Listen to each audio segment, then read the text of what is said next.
It's Brittany, bitch. And I am back. When I wake up in the morning and the alarm gets out of warning, I don't think I'll ever make it on time. By the time I grab my books and I give myself a look, I'm at the corner just in time to see the bus fly by. It's alright, cause I'm safe by the bell.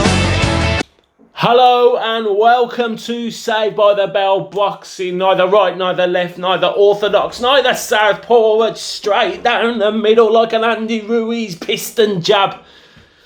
Anyway, thanks everyone for watching the video yesterday. I really appreciate all the comments, all the likes. This is day 2 of Andy Ruiz versus Anthony Joshua build-up. It's quite good. I've got 2 videos out in 2 days, which is good. Thanks to everyone who put in the comments that knew the references. I see ya. It's nice to know that my viewers have such integrity, such comedy integrity. So look out for future references. One day, maybe if you do references, I'll be able to give out prizes or something if you get the reference. But like quite a few people got the references, so it could be expensive. Anyway, let's talk. I've just watched the public workouts. You can never tell much from public workouts, but they were interesting to see. You can always maybe pick up little things, but they don't really give much away. It's just another promotional tool really nowadays, isn't it? Just for everyone to see the fighters and get more excited and build the hype to the weekend. This is a heavyweight card. It's nice to see a heavyweight card. It's fun. Everyone loves the heavyweights. Everyone loves the big guys. But let's be honest, it's kind of funny. Well, I'll go into it later, but there's something funny that I noticed a lot that the Sky team, Spencer Oliver, was mentioning. Anyway, the first, you got Majidov against Tom Little. Majidov signed with Matchroom. Big things expected of him. They could see him progressing quickly, but they have to progress him quickly because he's 33 years old. A former world amateur champion, beat Anthony Joshua apparently by one point. I don't know a great deal about Majidov. He looks good, he looks the part, but again, so you should if you're a boxer, but you don't know what his whiskers are like, I don't know enough about him, let's be honest. But I thought it was his second fight, but they said it was his first fight, so correct me if I'm wrong. First or second fight against Tom Little. 10-7, a half decent domestic fighter. He was talking how he's going to shock the world, and many fighters have said that in the past, but really, it's kind of cannon fodder. But I think they wouldn't have put him in with Tom Little if they thought Majidov in his opening fights he's going to lose. They're playing the odds there, aren't they? Tom Little from the public workout looked a little bit chunky around the midsection. But who doesn't? But I'm not a professional boxer, and I'm middle-aged. So, come on. And a little bit of chippy tit there. But, nevertheless, he's been travelling, they said, for 48 hours because of the issue that he had in Istanbul. Well, that's obviously going to affect him. Whatever they say, that's going to affect him. But nevertheless, it'll be an interesting fight. It's on the card. I think it's on the live Facebook stream anyway, so it's not part of the actual £25 pay-per-view card. So, yeah, but I can't see anything but a Majidov win. I think it would just be too good for him, really. But it'll be nice to see how good Majidov is, and they've got to move him quick because he's 33 years old. As we're seeing more and more in boxing nowadays, amateurs coming in later usually tend to be quite successful.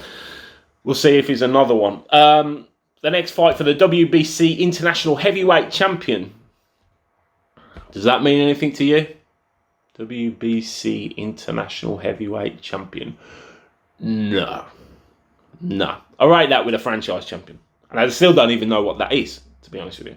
Anyway, we've got Filip Hrgović, a Sauerland product. I've watched him a couple of times. He looks pretty decent. He's only had 9 fights. Looks the part for a good heavyweight. He's a big, strong guy. fighting Eric Molina. Eric Molina, a seasoned veteran, won his last fight, I think, but lost the previous 3 before that. Correct me if I'm wrong. But, you know, he's a seasoned pro, has been around, and, you know, I don't know how much he has left. He was never great anyway, but, you know, but he's a kind of a gatekeeper. It'll be good to see how far Herkovic is coming along.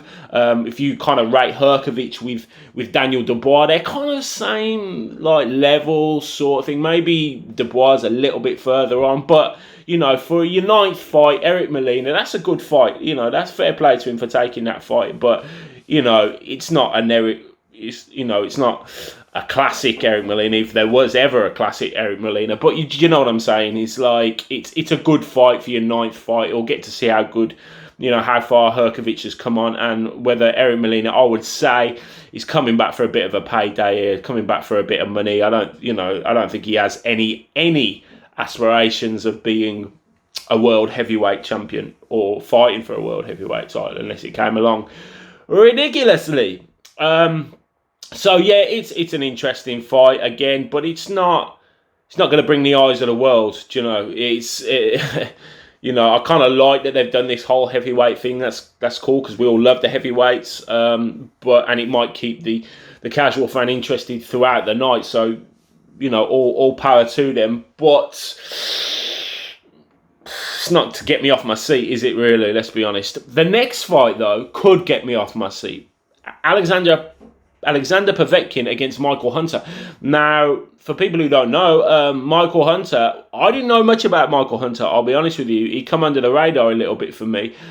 He lost to Usyk at the weight division below, and then stepped up to heavyweight. And we didn't really know how he was going to transform from heavy, you know, into the heavyweight division, because he's quite a small guy, but he's quick. He's quite quick. He's got a bit of power. He moves well.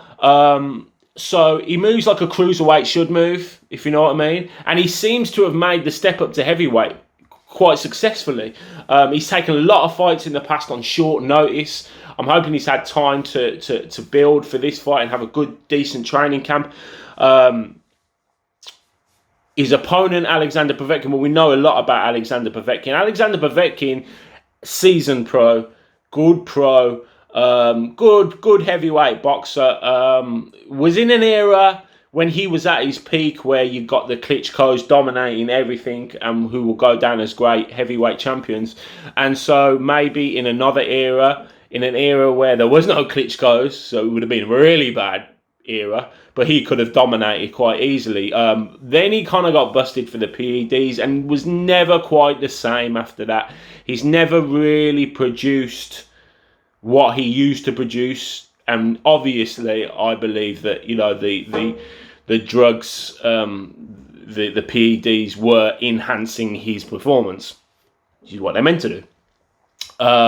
Beat David Price, but got not knocked down, but not, you know, clipped against David Price, but beaten by Anthony Joshua, as we know. But a good fighter, a really good fighter. Still someone to be reckoned with. Still someone that is going to give you rankings. Now, this is for the WBA Heavyweight Championship Eliminator. So whoever wins Joshua Ruiz has got some eliminators to do. One would be Povetkin or Hunter. The other being Alexander Usyk. So, you know, he's got some, and the other one probably, I think, Pulev, I think. Anyway, so yeah, Povetkin, you know what he's got to bring to the table. And it's kind of a nice matchup because they're kind of the similar size, the similar height, you know. So that'll be, for me, that's kind of going to be the one of the best fights of the night and of the card. And I always like to see Povetkin, you know, drugs cheat or not. You know, he's good to. I like him. He's good to watch. He's technically very good. He's very sharp. He does the simple things very well. Very schooled and good experience and great for Michael Hunter. So I think that could be a really good fight. That could be a really decent fight, a really interesting fight. And I'm not sure how it would go, to be honest with you. Michael Hunter, he beat Bacoli, and I kind of bought in. sadly. I kind of bought into the Bacoli hype because of his trainer. I mean, the Bacoli's pretty good. He's all right. He seemed to have come back afterwards. But Michael Hunter beat him and knocked him out, I think. So, I didn't expect that. I thought Bacoli, because I never really knew enough about Michael Hunter. Now I do. You kind of see that he's better than possibly his record, even though he'd only lost one, kind of suggested. So that for me is going to be a really interesting fight, and that's a fight I will look forward to. The next fight, Dillian Whyte against Mariusz Wach. It's Dillian.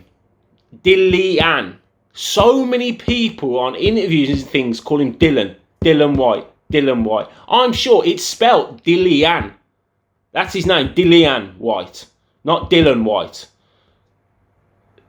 Am I missing something? Am I missing something? Is it Dylan White? Did I pronounce it Dylan White? They don't pronounce the A. Or Dylan White. It's Dillian Whyte. Infuriates me. Simple things. Fighting Mariusz Wach. Now, Mariusz Wach,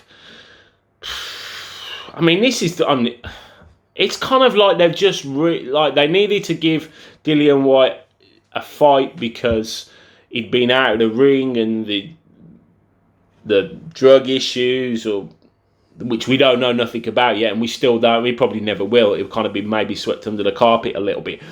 But fighting Mariusz Wach, it's like he's only just brought in just to build up the card a little bit. Do you know what I mean? Just to hype it up. Maybe they're thinking if Joshua wins, Joshua Whyte next. I don't know, but it's a shit fight. Dillian Whyte should steamroll this guy. Wach lost to Bacoli. And it's funny, what I mentioned earlier on in the video is that Spencer Oliver was talking with Adam Smith. Oh, Adam, change it. Adam. If you're listening, I don't think you are, because you're probably pretty busy in Saudi Arabia at this point in time. But that sky blue, light blue jacket, I don't know what you're trying to say there. Drop it, forget it. Whoever your stylist is, it's probably your mom or your missus. Have a word, will you? Have a word. Anyway, they were talking about, it's a heavyweight card, and we've got Majidov and Herkovic and Molina, Povetkin, Hunter, White, Joshua, Ruiz, and they said it twice, and never once did they mention Mariusz Wach. Pretty much says it all, doesn't it? Mariusz Wach, yeah, I think Bacoli went over abroad to beat Mariusz Wach, so we know what sort of fight. Dillian Whyte should steamroll this, and we're kind of being hoodwinked into something. Dillian Whyte is carrying that fight for his name, and that it's on the second on the bill. Surely Povetkin Hunter should be second on the bill. I'm not getting it. It's just to keep Dillian Whyte happy, I think, from Sky or from Matchroom.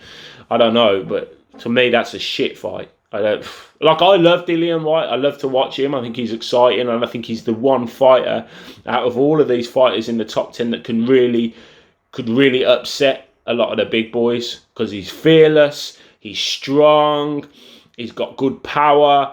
He is a true, and this word is used a lot, isn't it? But he is a true warrior. To me, he's a warrior. So, but as a fight, if this goes longer than 3 rounds, there's something seriously wrong. But we will see. And then we go to the main event. What is the main event again? By the end of the week, this is going to be rammed down your throat. That looked really dodgy. Going to get rammed down your throat. Andy Ruiz Jr. against Anthony Joshua. I noticed yesterday on the video, I watched a bit of it back, and I say Anthony Ruiz a lot.